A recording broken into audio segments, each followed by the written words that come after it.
Yeah? Yeah. And my number 3 is Worms Battlegrounds on the PlayStation 4. It's a Worms game. If you read the very amusing review on videogamer.com, which just pointed out how it's just another Worms game, you'll be more than aware that this is just another Worms game.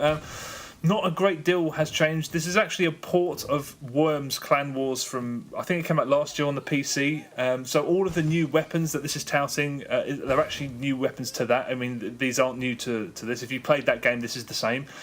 And if you haven't played that, there's nothing game-changing apart from you can teleport now, which I'm pretty sure came with Clan Wars. But anyways, if you've never played the Worms game, it's a platformer stroke turn-based strategy game in which you control a load of worms who are equipped with things like hand grenades, semi-automatic firearms, bazookas, etc., blah, blah, blah, and telekinesis, stuff like that.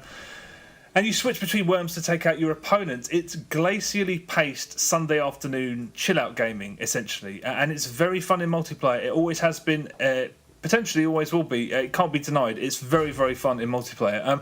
In this one, there's this campaign, which is just completely and utterly superfluous. It's pointless. It's just there's this lady called Tara who's voiced by I've forgotten her name, Catherine something from the IT crowd. Oh, yeah. And it's non-stop quote-unquote jokes about how she's actually Lara Croft, and there's jokes about the fact that she's supposed to be Lara Croft and there's a bad guy. It's just Worms with a few additional goals during matches, and there's a villain who's out to get you. It's fine, but you can just ignore it. The reason you'd buy it is to play multiplayer, and that's really good. The matchmaking is very brisk, and online play on PS4 is stable and completely might as well be local. You can't really argue with how good the game is. I'm quite interested to see how it does on the new consoles, because from what I understand, it's become a fairly big deal on iOS. So, I mean, in addition to being cheaper on iOS and having access to sort of an older fan base, it may have done that thing where it's inadvertently been rendered incredibly uncool, which tends to happen when things take off on mobile. Yeah. So I don't know how it's going to do on PS4 and Xbox One, but like I said, you cannot argue with Worms. It's really fun.